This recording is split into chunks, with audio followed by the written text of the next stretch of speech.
இந்த எடப்பாடியோ இந்த மத்த கட்சிகள் இருக்காங்கல்ல, இந்த அடிமை மாடல் தமிழ்நாட்டுக்கு துரோகம் நடந்துகிட்டு இருக்கு. தேர்தல் நேரத்துல எவ்வளவு தைரியம் இருந்தா அவன் பண்ணுவான். வாய மூடிக்கிட்டு நிக்கிறானுங்க பாருங்க. இந்த மாடல் நமக்கு தேவையா? இந்த மாடல் நமக்கு தேவையா? திருப்பரங்குன்றத்தில் நடக்கிறத பத்தி நான் பேச தேவையில்லை. என்ன நடக்குதுங்க? மதுரையை இன்னொரு மணிப்பூர் ஆக்க போறானுங்க அவனுங்க. அங்கிருந்து ஸ்ட்ரெயிட்டா பழனிக்கு வருவாங்க. இதுதான் இவங்களுடைய வேலை. இங்க வந்து முப்பாட்டணும்னு சொல்லிட்டு இருக்காங்க பழனிய. கிறிஸ்துவர் அதிகமா இருந்தா பெத்லஹேம் இந்தியால தான் இருந்தது, இயேசு கிறிஸ்து இங்க தான் பிறந்தாருன்னு சொல்லியிருப்பாங்க. இவனுக்கு இந்துக்கள் மேல இருக்கிற அன்பில்ல, அதிகாரம் வேண்டும். அது மட்டும்தான் வேணும். இந்த மோதிக்கும் இவனுங்களுக்கும் பழக்கணும். இதுக்கான பதில் நீங்க கொடுக்க வேண்டியதா ஒரு தேர்தல் இது. சினிமா மாடல்னு ஒண்ணு இருக்கு.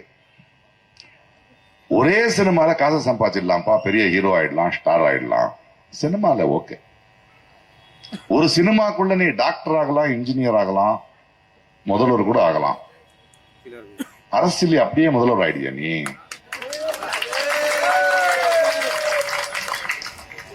யாரு அரசியல் பேசணும்? என் அளவுக்கு அரசியல் பேசிருக்கியாப்பா நீ? நீ இத்தனை வருடங்கள்ல தமிழ்நாட்டுக்கோ, மக்களுக்கோ, மொழிக்கோ, தன்மானத்துக்கோ பிரச்சனை வந்திருக்கும் போது வந்து நின்று இருக்கியா? உங்களுடைய உங்க மேல மக்கள் வச்சிருக்கிற நட்பு, அன்பு, திறமைக்கு, அரசியலுக்கு இல்ல. அதை பயன்படுத்துறீங்க நீங்க.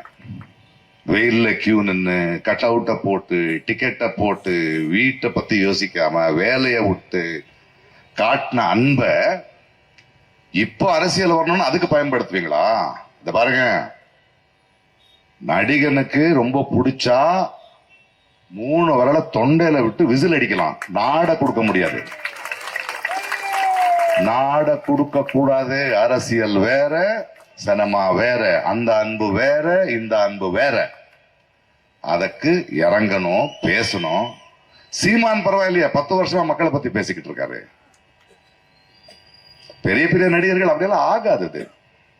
அதை பத்தி இருக்கணும். திராவிடியன் மாடல் வேணுமா? அடிமை மாடல் வேணுமா? சினிமா மாடல் வேணுமா?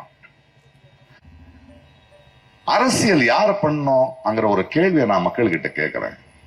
என்னை பொறுத்த வரைக்கும் அரசியல் மக்கள் நாம பண்ணணும், ஜெயிச்சவங்க வேலை பார்க்கணும். ஆனா அந்த இந்தியாவில் ஜெயிச்சவங்க அரசியல் பார்த்துக்கிட்டு இருக்காங்க, நாம வேலை பார்த்துக்கிட்டு இருக்கோம்.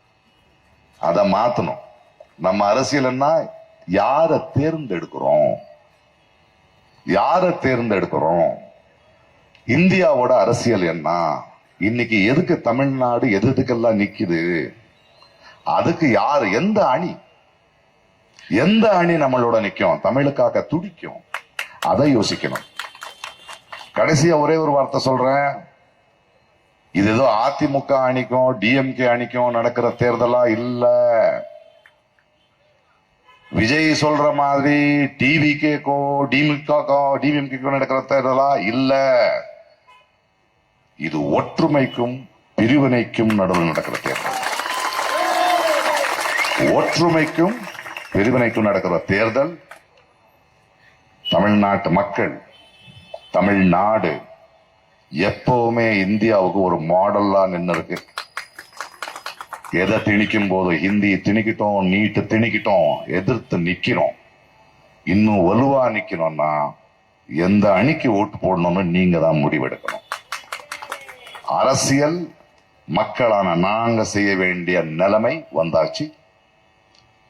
ஒற்றுமையா பிரிவினையா?